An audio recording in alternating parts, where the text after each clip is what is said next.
Joseph Kabila, 47 ans, a passé plus de 17 années à la tête de la République démocratique du Congo.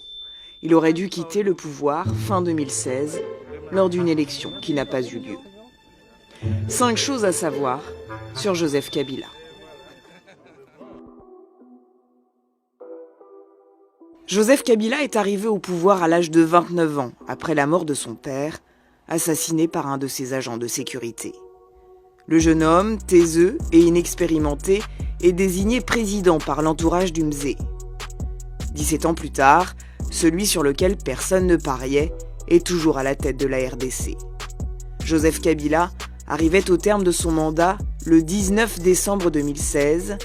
Il est resté au pouvoir 2 années de plus, suscitant la colère de la rue, des manifestations qui ont fait des centaines de morts dans des affrontements avec la police. Quant à tous ceux qui semblent se préoccuper à longueur de journée de mon avenir politique, je tiens à dire que toutes les questions pertinentes relatives au sort des institutions et de leurs animateurs sont réglées par la Constitution. Pour le scrutin prévu le 23 décembre prochain, Joseph Kabila s'est choisi un dauphin sur mesure, Emmanuel Ramazani Shadari, 57 ans, sous le coup de sanctions de l'Union européenne. Mais celui qui se fait appeler le Raïs disposera d'un statut de sénateur à vie et s'est aménagé un poste de président à la tête de son parti. Début décembre, il a déclaré ne pas exclure de se représenter aux élections de 2023. Why don't we wait for 2023? Ruling out in politics in life. In fact, you shouldn't rule out anything because everything is possible. Joseph Kabila est né en 1971 à Ewa Bora, dans le maquis animé par son père, Laurent Désiré Kabila, le long du lac Tanganyika.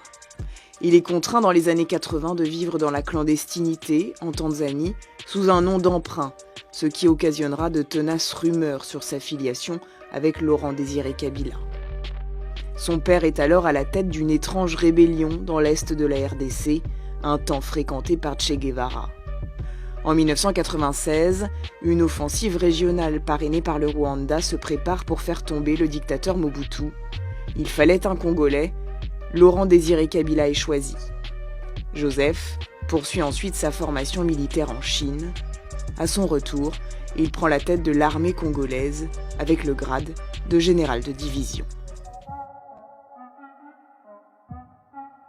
Quand Joseph Kabila arrive pour la première fois à Kinshasa, c'est sous la protection très rapprochée d'un officier rwandais, James Kabarebe, chef d'état-major de Kabila père, qui a formé Joseph aux armes pendant la chute de Mobutu. Mais l'idylle tourne court. En 1998, Laurent Désiré Kabila rompt avec le parrain rwandais, par la suite accusé à de multiples reprises d'armer des rébellions dans les Kivu, à l'est de la RDC. Vu la dégradation de la situation et l'érosion conséquente de la confiance entre notre pays et le Rwanda, l'intervention d'une force internationale neutre a été décidée par la même région. Entre mars 2016 et fin 2017, plus de 3000 personnes sont mortes au Kasaï, région du centre du pays, historiquement dans l'opposition. Et plus de 1,4 million de personnes ont été déplacées. 80 fosses communes ont été découvertes par les agents de l'ONU. Les plus graves atrocités ont été commises par les forces gouvernementales. What our investigators gathered on the ground were many accounts of the Congolese army, the Congolese National Police, and local administrators working in conjunction with this newly created militia, the Banamura, in attacking villages, often along ethnic lines. Pour sa propre sécurité, Joseph Kabila bénéficie, lui, de la protection de 40 000 gardes présidentiels. Joseph Kabila possède plus de 71 000 hectares de terres agricoles. Selon une enquête de Bloomberg, avec sa femme, ses 2 enfants et 8 de ses frères et sœurs, il a des participations dans au moins 70 entreprises du pays.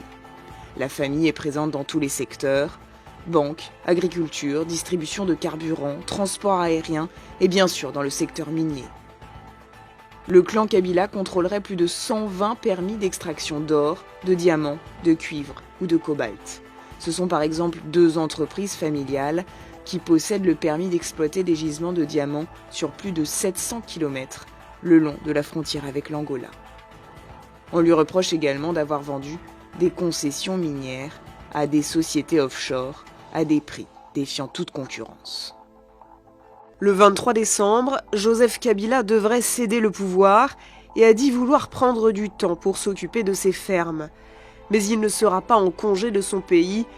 Militaire dans l'âme, Joseph Kabila est en réserve de l'armée et se dit prêt à servir la nation en cas de besoin.